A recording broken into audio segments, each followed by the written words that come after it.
So I know your story. I saw you on the Bridgewater Triangle documentary originally. But I would like to hear it from you if you don't mind. I don't mind at all. I consider it a pleasure to talk about it. And, I'm going to be 81, and we're all just penciled in. And my writing these days in that pencil is very light. You know what I'm saying? You never know. So at age almost 81, I'm very pleased to be able to talk about it. I'm lucky I can still remember everything at this age. That is a blessing, yes. You can start whenever you wish. All right, great. You want to ask me questions? Yeah, so from what I understand, you were out walking your dog, correct? That is right. Samantha. Samantha. And what kind of dog was Samantha? Samantha was a mix of Rottweiler and Shepherd. Those are two pretty aggressive dogs. And yet she was the sweetest, most gentle dog you'd ever see. But she was tough. I had two teenage boys, rough, tough teenage boys. And if they started messing around, Sammy would straighten them out real quick. She never bit them, but she let them know that she was the boss. Mm-hmm. Tough dog. Yep. And so she was the one that kind of alerted you that something was strange? Sammy was so frightened, she was shaking like a washing machine that was off kilter, petrified, trying to drag me home. Frightened is not the word for it. There has to be a more powerful word than frightened. She was absolutely scared out of her mind. From what we heard, not what we saw, because at that point we didn't see it. I didn't see it. Maybe she did. Are you recording now? Yep. Well, I want to tell you what she heard. I did not hear it, like I said. We're walking along at the end of our midnight walk, which we always took every night. And suddenly she started shaking and pulling on that leash. We were only about a couple 100 yards away from home at that point, almost home. And she's trying to drag me home. I go, what's the matter, Sam? What's wrong, baby? What's wrong? And then a moment later, I heard what frightened her. In the distance, I want you. I want you. I want you. Kia. Kia. I want you. I want you too. Too. I want you. That's what we heard. And as we walked a little more towards home, it got louder. This was on my home street. A few houses before my house, there's a fork in the road where the road splits into a T, another road, an offshoot road. And as we got to that crossroad, there's a street light. It casts a big circle of light down on the street. And as we got there, something walked into that circle of light, saying those words. And it held its paw out, palm inward. Kia, Kia, I want you, Kia. Rather quietly, and then more feverishly, Kia, Kia, I want you, too. Kia, I want you. Now I looked at it, and now it was October, Halloween time. Maybe it's a kid in a costume. So I'm saying, are you all right? Do you need help? Kia, Kia. Are you okay? Kia, I want you. I said, are you okay? Kia, Kia, I want you. I kept talking to it as if it were a kid, and it kept going, Kia, Kia. It never responded to the words I was saying, not once. And now I know it's not a kid. So what is it? A talking chipmunk, 3 feet high, 40, 50, 60 pounds. That's what it looked like. You've probably seen the drawing. The artist in Boston, John Gigg, drew that from talking with me.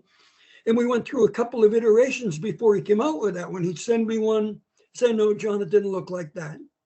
He'd send me another one. That's it. You nailed it. That last one, that one they show in the Bridgewater Triangle, that's what I saw. Kind of cute. Yeah. You know, if you got that stuffed under your tree at Christmas, you'd say, hey, pretty cool. But it was not cool. Kia, Kia, he wants you. Now it's getting feverish. And I was fascinated, you know, that kind of fascination you have when there's a fire or a car accident. We don't really want to look, but we look. That kind of a fascination. Here's something nobody's ever seen before, and I'm seeing it, and it's calling me, and it's only, 40 or 50 pounds. How dangerous can it be? I had never heard of the Bridgewater Triangle. I had never heard of Pukwudgies.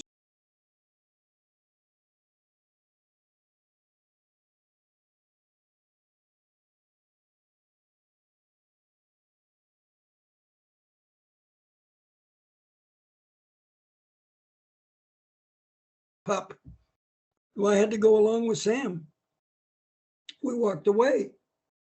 I turned around and looked. It wasn't following. Susie, I don't know if I've ever mentioned this before. I probably have. The thing never moved from the spot it was glued to. It never made not even one step towards me. Glued to the spot. Well, now after people telling me about puckwudgies, that makes sense. They say they can't come after you. They have to lure you in. Obviously, whatever this thing was, that's what it was doing. Kia, Kia, come here. Kia, Kia, come here. He wants you. We want you. Now, one of the things I'm going to tell you tonight that I've never told before is I got a letter from Daniel, an email. Daniel says he knows the Lakota language. And Daniel tells me that Washu is a Lakota word meaning white man. White man, we want you. So that's interesting. Something that Daniel has brought out, which is new and something I've never told before. I get a lot of messages, and a little later on, I'll tell you a couple others. There's some pretty interesting ones. People comment directly to me by email or on a couple of the videos that I have up. So the thing was not particularly frightening, not particularly scary, kind of cute. If you look at John Gigg's picture, it's really a cute little thing. But the voice was pretty scary. I'm doing my best to give you an idea of what it sounded like. It was that high-pitched, Kia, Kia, he wants you. That was a pretty scary voice. But the thing itself wasn't scary. And like I said, it never came at me. It just motioned me to come. But I had to go along with Sammy. Dogs have a sixth sense or a seventh sense or whatever. They know things that we don't know. So I went along with Sam, went home. We looked out the window several times, or I looked out the window several times after I got home that night. It wasn't at the window. I walked that same route again the next night and the next night and the next night after that for a few more years. Never saw it again. To this day, I have never seen it. And another thing, now I've never talked about this before, Susie. People ask me if I still live in the area. I do not. But my son, Bill Jr., lives in my old house. Has since I moved out. He bought the house for me. And he's a woodsman. He's a fisherman, hunter, all of those things. And he spent a lot of time in the Bridgewater Triangle and a lot of time in those woods. And he's never seen what I saw. He has seen something, though. And what Bill saw, and I never told this either, is he saw the glowing trees. Have you heard of them? Yes. Yep. He saw the glowing trees on more than one occasion, and he went right up to them and touched them and went back the next day to find out why they glowed. Moss on the side would make it glow, or some kind of growth would make it glow. There was none. There was no reason for the glowing trees. So that's what he has seen in the Bridgewater Triangle, in the town of Rainham in particular. But he never saw the Pukwudgie. I've gotten a few emails from people that they say they've seen a similar creature. And I'm sure that they're telling the truth, and they probably have, but I've never seen it again, and I would like to. I don't have much to lose at 81, almost 81.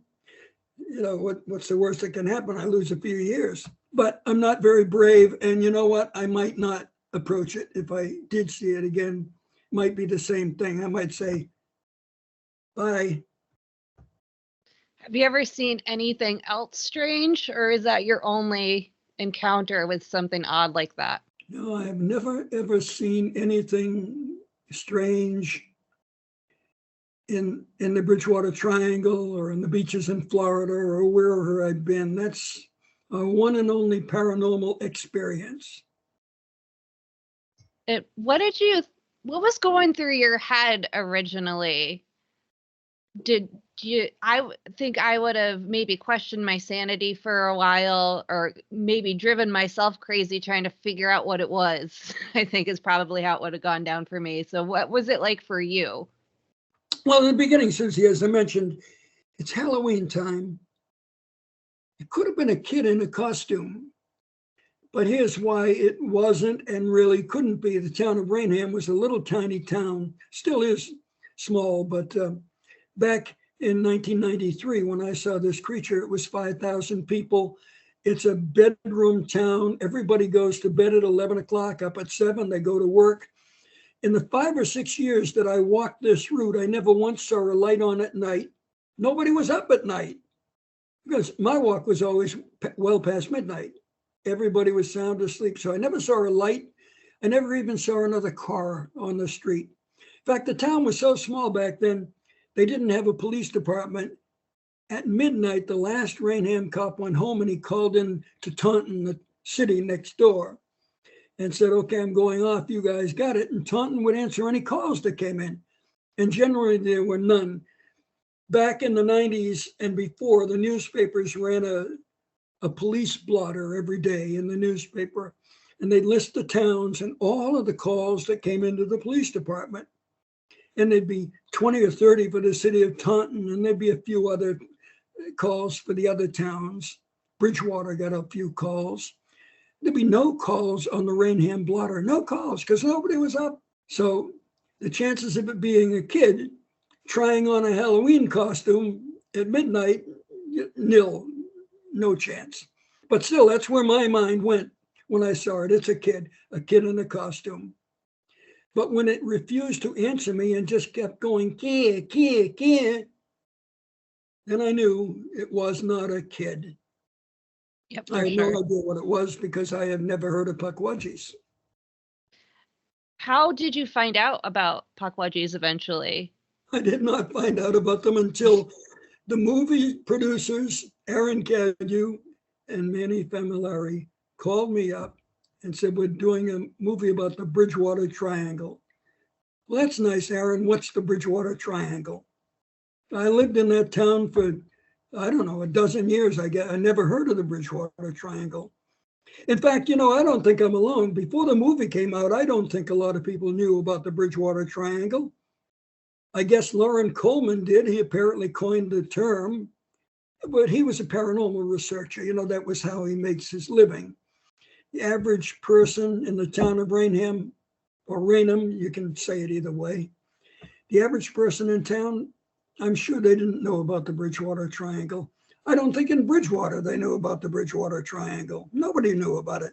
But now, all the stories have come out and it's become pretty famous or infamous. Mm-hmm. Yeah, my father's from Fall River. So he knew about some of like the, you know, the lore in the area. He didn't have a name for it, but you know, he would tell you stories about, you know, the Assinet Ledge and that kind of thing. But he also was very into that kind of stuff. Like he watched the X-Files and, you know, all the paranormal shows. Are you familiar with the Freetown State Forest? Yep. Well, I have an interesting story from a young lady named Marie. She sent me her story, and I've never shared this before. And I'll tell it now because I think Marie would like to have it told. She and a friend, in their young wild days as teenagers, got a hold of a Ford Bronco and decided to explore the Freetown State Forest. At midnight, pitch black, no moon, and they drove into the forest in that Bronco and turned off the motor and just watched. Then a rock hit the side of the Bronco, and then a rock hit the other side, and then rocks all around coming from every direction, banging on the side of that Bronco. They were scared out of their minds. It stopped. They were scared. They said, let's get out of here. They turned that key and nothing happened. The Bronco was dead. So they said, well, we've got to get out and we've got to walk. So Maria and her friends started walking. They had gone maybe 5-10 minutes when they saw headlights, as bright as that, 2 headlights coming right at them fast, coming right for them. And just as it was about to crash into them, this vehicle disappeared.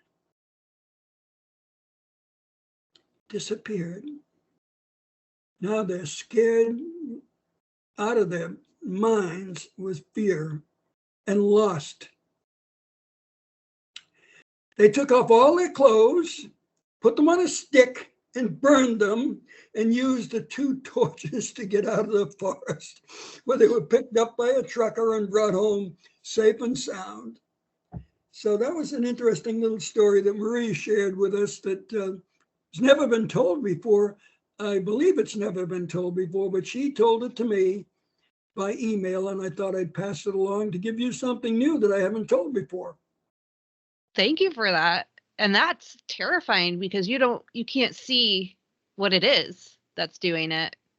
Those rocks could have been coming from anywhere or anyone. Yeah, it was a compound fear. The rocks all around the car, the Bronco not starting, and then this vehicle coming straight for them at a high rate of speed, and it disappears before it gets to them.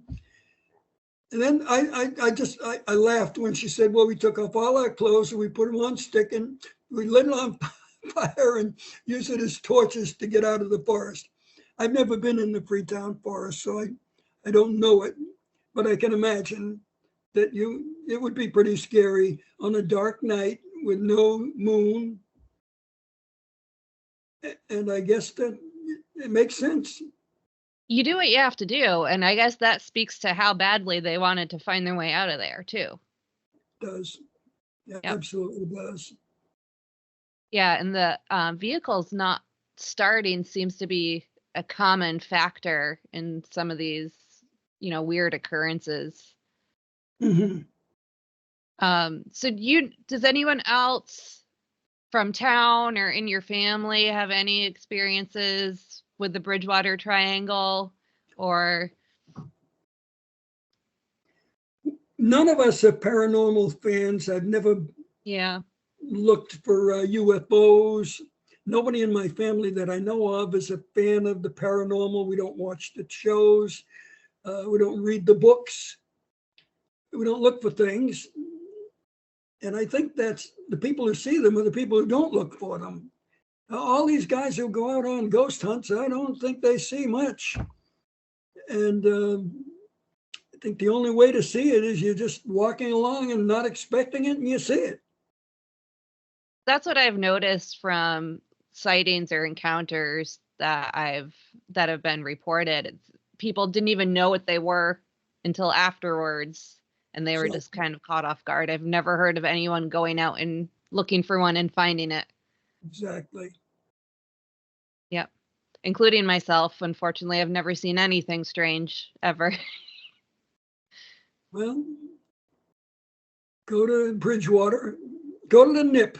That was pretty strange. I spent a lot of time at the Nip. I'll tell you about the Nip because not a lot of people know about the Nip. It's Lake Nippenicket. It straddles the town of Rainham and the town of Bridgewater. It's said that many people drowned there. Well, Sammy and I swam there for many, many years. The Nip was open to the public. There was a beautiful beach. And we used to go in summer all the time. It was her second favorite place, McDonald's being her first favorite place. Sam, you want to go to McDonald's? She's in the car. You want to go to the Nip? Yeah. Oh, yeah. She wanted to go to the Nip. So we swam there every summer for years and years and years. But they closed it one summer because allegedly of all these drownings. But like I said, I don't remember one single drowning in the time I was in Rainham from 1990 to the 2000s. But anyway, the town closed it because of the drownings, supposed drownings. And they brought in bulldozers and they dozed rocks over the beach. It was a beautiful sandy beach. They covered it with rocks, put up a no swimming sign. So there's been no swimming allowed in the Nip for the last, I'm going to say 20 years, since the year 2000 or more. The Nip is probably 4 feet deep. This drowning thing never made sense. Like I told you, I swam in the Nip. I walked halfway out. I never walked all the way across it, but I walked halfway, and it was still only up to my shoulders. Now I'm only 5'8". So it's up to my shoulders. What is that, 4.5 feet maybe? And I'll tell you why I didn't walk all the way across. I have a theory about the Nip, and I don't know if it's true, but this is my theory. If there have been drownings, it's because there are canals, deep canals in the Nip. I'm not saying there are. I'm saying that's the only reason I can see there'd be a drowning. You're walking along, it's 4 feet, and then you take a step and it's 12 feet or 20 feet deep, a little channel, and maybe it's a fast flowing channel. So that's my theory on the Nip. The only reason I can see that there would be drownings is somebody was walking and fell into the channel. Unless you're 3 feet tall, you can't drown in that lake. Right. Yeah. So the Nip makes no sense as a place where people would drown. And I never recall in the time I was in the area anyone drowning. But they said, oh, it's because of the drownings, all these drownings. Maybe in the 1970s. I wasn't there in the 70s. I wasn't there in the 80s. I was in the 90s, though. And I never heard of a drowning in the Nip. But it has that reputation. And it has the reputation of fires at night on the island. I never saw that either. We never saw any of that. The Nip was a great, great swimming hole and the only one in that town. Only place where you could swim in the whole town of Rainham. Yeah, I've heard the stories of the fire on the island. But it should be something that you could look up if there were drownings there. We could look into that. I tried to research it and haven't had any luck. Haven't had any luck finding about these drownings.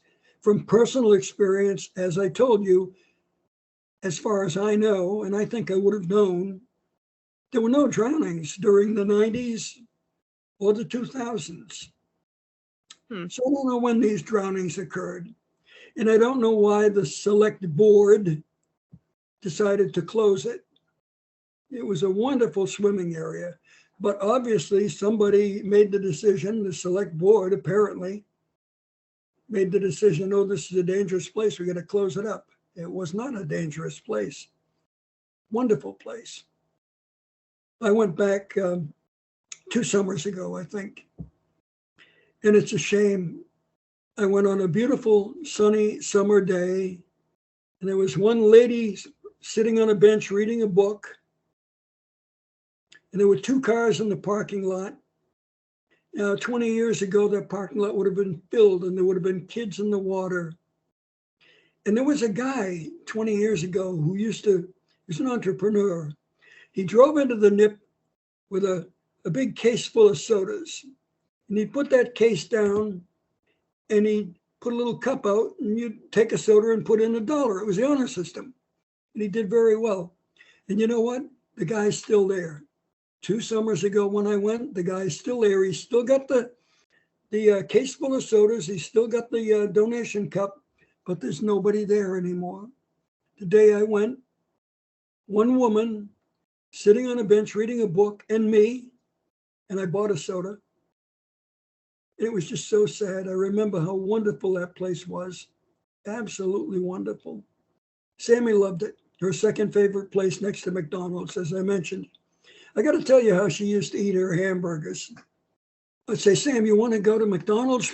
She's in the car before you could count to 10. We loved it. So we drive up to the drive-through, and they said, can I help you? I said, no, you can't help me. I won't eat this stuff, but give me 2 for the dog. So I get 2 burgers for the dog, and we drive over to the bench, and I'd open up the wrapping for her and put it down on the ground. And she'd spend about 5 minutes arranging everything. She'd take off the burger tops. I'd always get her 2 burgers. She'd take off the tops, set the tops down. Then she'd take out the pickle and set that out, and whatever else they put on there, she'd take all that stuff out. Then she'd take the patties out, the hamburger patties, set them on the ground. And then after it was completely dismantled, she'd eat the burger patties. Then she'd go over and she'd eat the rolls. And then, of course, she'd put her nose up at the pickle and all that other stuff. And then I said, okay, you want to go to the Nip now? And boom, she's back in the car and we go to the Nip. Yeah, What a smart dog. Oh, she was a great dog. And not afraid of anything except puckwudgies. I think dogs might know something we don't. Well, I think probably the reason you're talking to me now is that Sammy dragged me away. Yeah, I'm convinced now, after talking to people like Aaron Cadju. Now, Aaron's not a paranormal guy either, but he said after he was 100% skeptic before he made the movie. And after he made the movie, 90%. So now he's a 10% believer. Yeah, even that 10%, because I used to be a complete skeptic too. But then you hear similar stories of, people that have never heard each other's stories. And you kind of start to become more and more open-minded to things after, just it's too much to be a coincidence. People are creative, but to be simultaneously creative in the same way, I don't think happens much. Well, as I told you, I'm not a paranormal guy, but that thing I saw defies logic to me, defies description to me. We think of the earth as having people and animals, and this thing was not a person, it was not an animal. It was a sentient creature, obviously speaking a language which I always thought it was trying to speak English. I'm saying "E want you" is "we want you," and he just had an accent. My people came from Italy and they had an accent, and when you talk to my nonna, it was a little hard to understand her. What's the matter, you? You know what I'm saying. And sometimes people who come to this country, their accent is a bit heavy and hard to understand. And so this creature, I think, probably has another language, I guess, and was speaking the best English it could speak. That's come here, come here. We want you, we want you. I think, with all due respect to Daniel, I don't think that means white man. I think it means we want you, come here, we want you. Yeah, and the Lakota, they're further out west, I think, like the Dakotas. Yeah, I Not think so. positive. I believe so. If it was something in like Wampanoag, that would make more sense. But Yes. Yeah. I think a few people have told me some things about the Wampanoags, but I can't recall anyone ever telling me that their language or, that the words were anything in Wampanoag talk.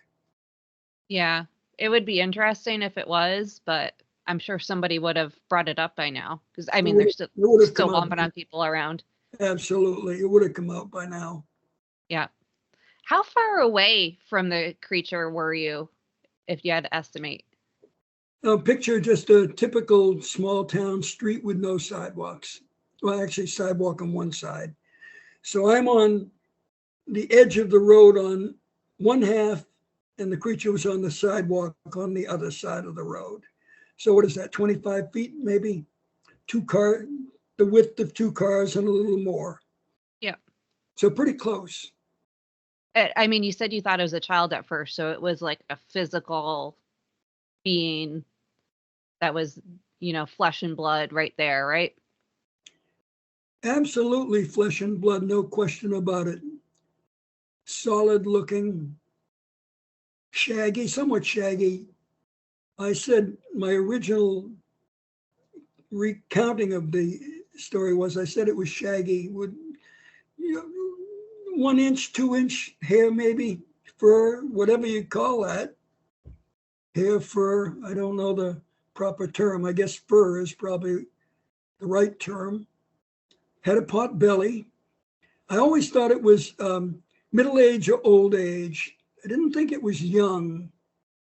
And the thing I puzzled about, and I still don't know the answer, is if I'm right, he wants you is we want you. If I'm right, there were more of them. And that makes me wonder. We want you. And what did they want me for? To kill me? No, I don't think so. I mean, maybe, but that doesn't make much sense. Right. I mean, what would they gain by killing a person? I mean,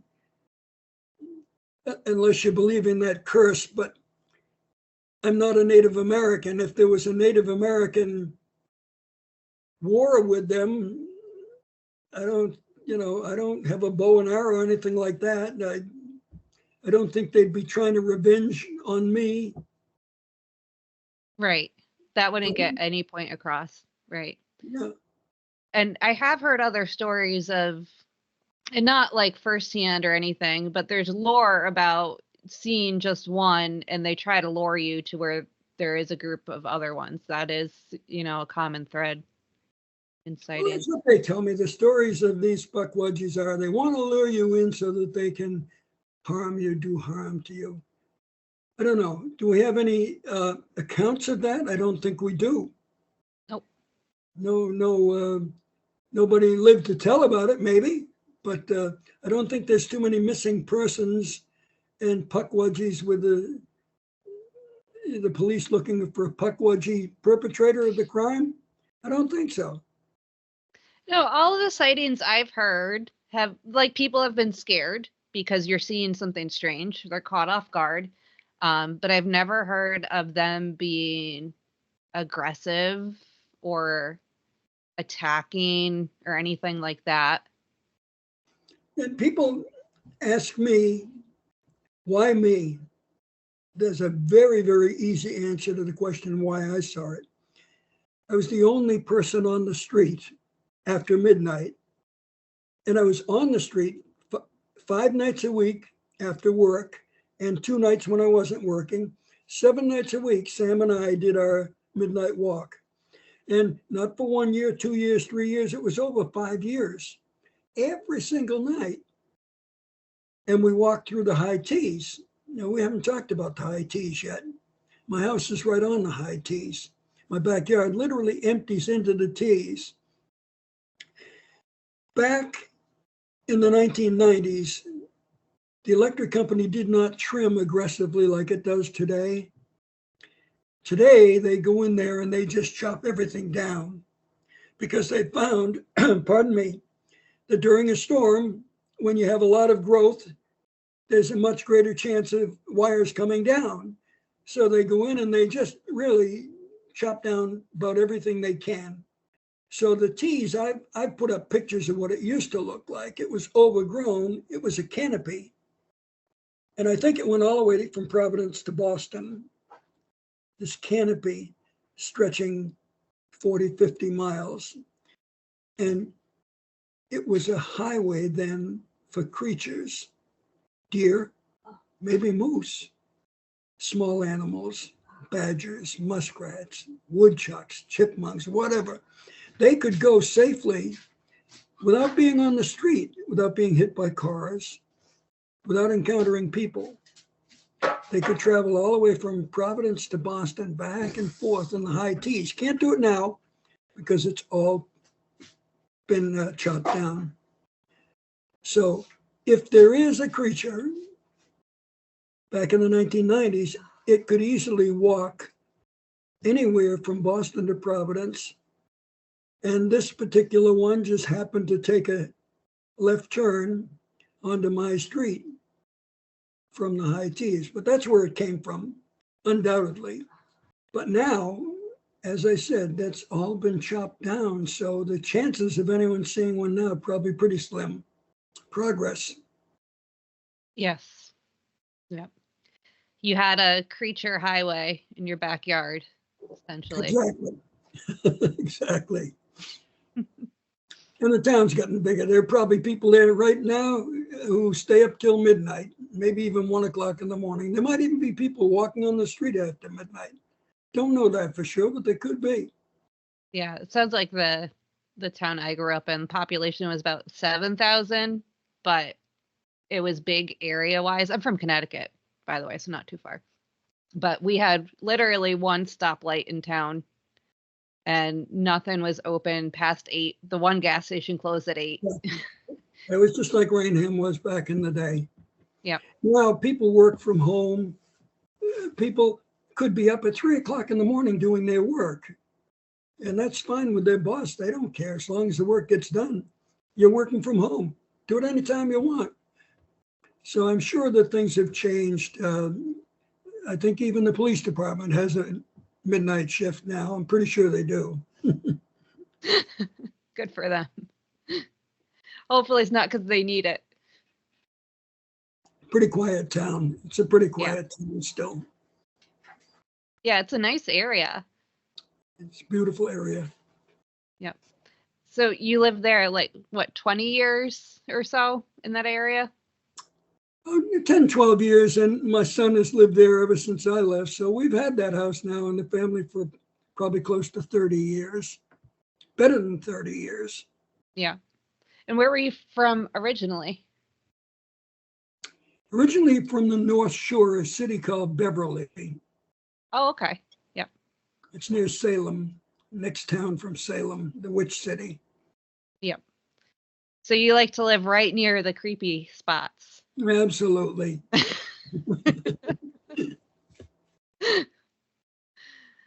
That's interesting. So do you often get contacted or have people reaching out to you with questions or their own experiences? Well, this happened back in 1993. And as recently as last year, the History Channel flew me from Florida into Bridgewater. And they were very nice to me, put me up and fed me for a few days and put me on their program called Beyond Skinwalker Ranch. So that was 2023. And I saw the thing in 1993. So people are still talking about it. It's pretty amazing. So as recently as last year, I did the national TV thing with the History Channel. And I get a lot of emails from people, and I answer every single one. Yeah. I like to answer the emails. Yeah. Anything real far out there?